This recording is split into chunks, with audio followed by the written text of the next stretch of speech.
আওয়ামী লীগ সরকার পতনের দাবিতে জুলাই গণ অভ্যুত্থানে একসাথে মাঠে থাকা বিএনপি ও এনসিপি নেতাদের মধ্যে বেশ কিছুদিন ধরেই চলছে কথার লড়াই। একে অপরকে বেশ আক্রমণাত্মক ভাষায় কথা বলায় দল দুটির মাঝে বাড়ছে তিক্ততা। প্রতিনিয়তই বিভিন্ন অনুষ্ঠানে নির্বাচন ও সংস্কার ইস্যুতে রীতিমতো বাকযুদ্ধে জড়িয়ে পড়ছেন দল দুটির নেতারা। আওয়ামী লীগকে আমরা কার্যক্রম নিষিদ্ধ করতে পেরেছি, কিন্তু আওয়ামী লীগকে যারা ডোনার, আওয়ামী লীগের যে ফাইন্যান্স, আওয়ামী লীগের যে অর্থ ব্যবস্থা, সেই অর্থ ব্যবস্থা কিন্তু এখনো পর্যন্ত ইনট্যাক্ট।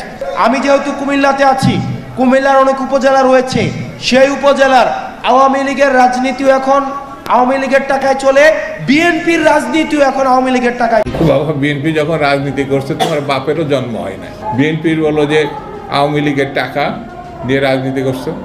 যদি বিএনপির লোকরা প্রস্তাব করে একমাত্র, তাহলে প্রস্তাবের তোরে ভেসে বঙ্গোপসাগরে গিয়ে পড়বে। এনসিপি হলো 12 ভাত, আজীবন বঙ্গবন্ধুরে বাপ ডাইকা এখন আওয়ামী লীগের বিরুদ্ধে সারা চটং কথা বলে। আওয়ামী লীগ তারা যখন রিস্টোর করবে, ওই দিন তারা রক্তের হোলি খেলা খেলবে। যে শেখ হাসিনাকে ভালোবাসে, শেখ মুজিবকে ভালোবাসে, যে কমফোর্ট ফিল করে জয় বাংলা বলতে, ও পিঠ বাঁচানোর জন্য সাময়িক এনসিপি করতে পারে। এনসিপি এই বাড়িরা বলে যে আওয়ামী লীগের টাকায় বিএনপি রাজনীতি করে। এই 12 ভাতারিরা সব জায়গায় হাতায় হাতায় খাইছে, প্রবাসীদের টাকা খাইছে, বিএনপির টাকা খাইছে, আওয়ামী লীগের টাকা এখন খাচ্ছে। আমার ছোট দল আমজনতার দল, আমার টাকা। দর্শক, দেশে এখন আওয়ামী লীগ নেই। আওয়ামী লীগকে নিষিদ্ধ করা সম্ভব হয়েছে, কিন্তু আওয়ামী লীগের যারা ডোনার তারা এখনো বহাল তবিয়াতেই রয়েছেন।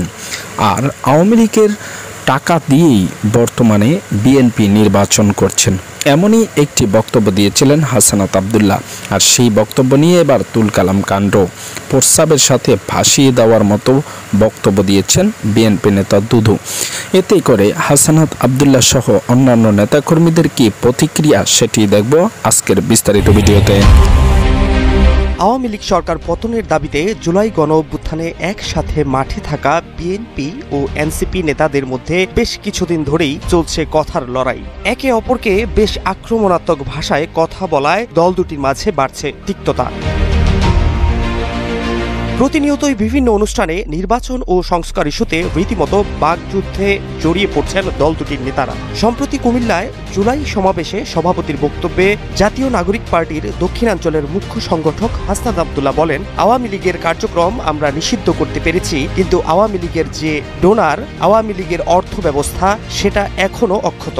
আমি কুমিল্লায় আছি, যে উপজেলায় আছি সেই উপজেলায় আওয়ামী লীগের রাজনীতি এখন আওয়ামী লীগের টাকায় চলে, বিএনপির রাজনীতিও এখন আওয়ামী লীগের টাকায় চলে। আওয়ামী লীগকে আমরা কার্যক্রম নিষিদ্ধ করতে পেরেছি, কিন্তু আওয়ামী লীগকে যারা ডোনার, আওয়ামী লীগের যে ফাইন্যান্স, আওয়ামী লীগের যে অর্থ ব্যবস্থা, সেই অর্থ ব্যবস্থা কিন্তু এখনো পর্যন্ত ইনট্যাক্ট। আমি যেহেতু কুমিল্লাতে আছি, কুমিল্লার অনেক উপজেলা রয়েছে, সেই উপজেলার আওয়ামী লীগের রাজনীতিও এখন আওয়ামী লীগের টাকায় চলে, বিএনপির রাজনীতিও এখন আওয়ামী লীগের টাকায় চলে। হাসনাত আব্দুল্লাহর এমন বক্তব্যের প্রতিক্রিয়ায় এনসিপিকে কড়া বার্তা দিয়েছেন বিএনপির ভাইস চেয়ারম্যান শামসুজ্জামান দুদু। এনসিপি নেতা হাসনাত আব্দুল্লাহকে উদ্দেশ্য করে তিনি বলেন, বিএনপি নেতারা যদি একত্রে প্রস্রাব করে দেয়, তাহলে এই প্রস্রাবের তোরে ভেসে বঙ্গোপসাগরে গিয়ে পড়বা। বিএনপি যখন রাজনীতি করছে তখন তোমার বাপেরও জন্ম হয় নাই। বাবা, বিএনপি যখন রাজনীতি করছে তোমার বাপেরও জন্ম হয় না। বিএনপির বলো যে আওয়ামী লীগের টাকা দিয়ে রাজনীতি করছে। যদি বিএনপির লোকরা প্রস্তাব করে একমাত্র, তাহলে প্রস্তাবের তোরে ভেসে বঙ্গোপসাগরে গিয়ে পড়বে।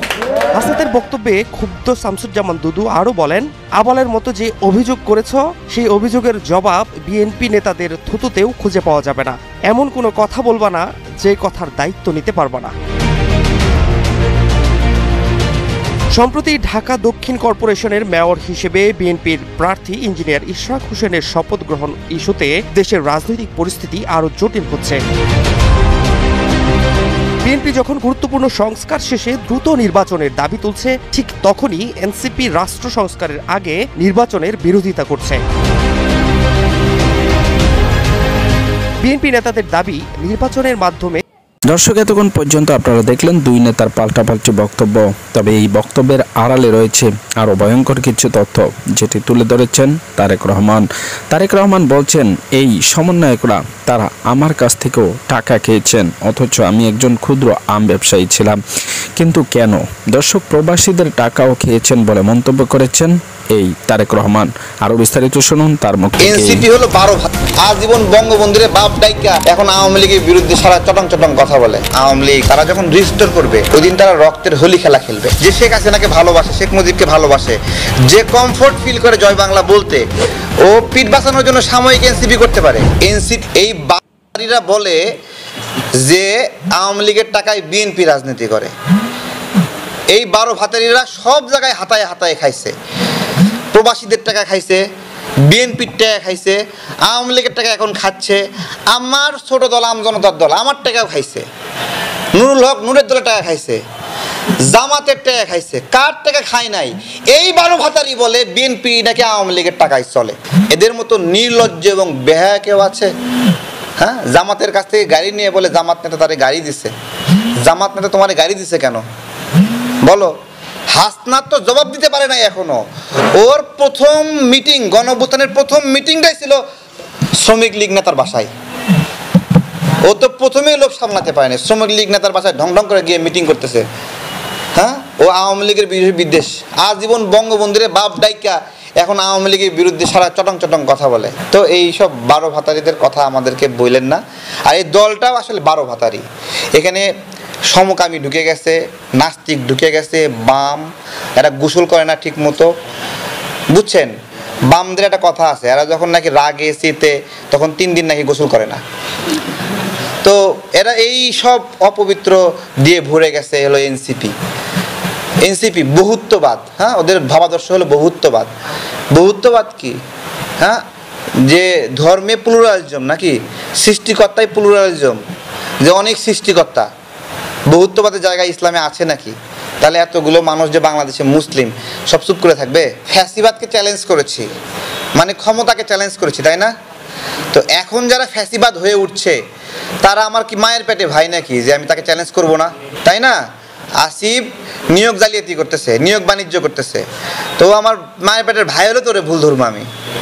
তাহলে ও ফ্যাসিবাদ হয়ে ও আমার সাথে লড়াই করছে দেখে আমি ওর বিরুদ্ধে বলবো না? বিএনপির সাথে একসাথে লড়াই করতেছি, বিএনপি সামনে ক্ষমতায় আসবে, তো আমি রাজনৈতিক একজন কর্মী হিসেবে, অ্যাক্টিভিস্ট হিসেবে বিএনপির ভুল ধরবো না? বিএনপি ভুল করলে বিএনপি নিয়ে এখন কথা কম বলি কেন? বিএনপি নিজেই এখনো মজলুম, এই আসিফ তার এলাকায় ওসি দিয়ে, পুলিশ সুপার দিয়ে ওখানে বিএনপি নেতা কর্মীদেরকে হ্যারাসমেন্ট করতেছে, হয়রানি করতেছে, এখনো করতেছে। তাহলে এই মানুষগুলোর হয়রানি, মজলুম মানুষগুলোর মজলুম হয়ে থাকার তো শেষই হয়নি। তা আমি এখন মজলুমের পিছনে লাগবো নাকি? আমি কি পাগল হয়েছি নাকি? আমি তো এখন আওয়ামী লীগ নিয়েও বেশি একটা বলি না, কারণ আওয়ামী লীগ মরে গেছে। আওয়ামী লীগ নিয়ে কি বলবো? মরারে লাথি মারে লাভ আছে নাকি? ও নড়বে নাকি? হ্যাঁ, লাথি তো মারমো তাকে যে আমার অধিকারকে কাড়ে নিতেছে, লাথি মারমো তারে যে আমার ভোটাধিকার কাড়ে নিতেছে, লাথি মারমো তাকে যে আমার বন্দর বিদেশকে দিয়ে দিচ্ছে, লাথি মারমো তাকে যে বিদেশি ষড়যন্ত্রে পা দিচ্ছে, যে বিদেশের দালালি করতেছে, আমি ওরে লাথি মারমো। আমি কেন আমার রাজনৈতিক সহকর্মী যে এখনো ক্ষমতায় যায়নি তার পিছিয়ে লাগবো? তার ভুল হতে পারে, ভ্রান্তি হতে পারে, ফোন দিয়ে বলি ভাই আপনাদের ভালো লাগতেছে না, বলি বিএনপি দিয়ে বলি, জামাতকে বলি ভাই এটা ভালো লাগতেছে না, বলে ফোনে বলি, কিন্তু তারা তো ক্ষমতার অংশীদার হয়নি এখনো, তারা তো ক্ষমতায় যায়নি। আমি কেন মজলুমদের বিরুদ্ধে লাগবো? আপনার কথা সঠিক যে একে অপরের পিছনে লাগছি কেন? আমরা তো একে অপরের পিছনে নাই এখানে।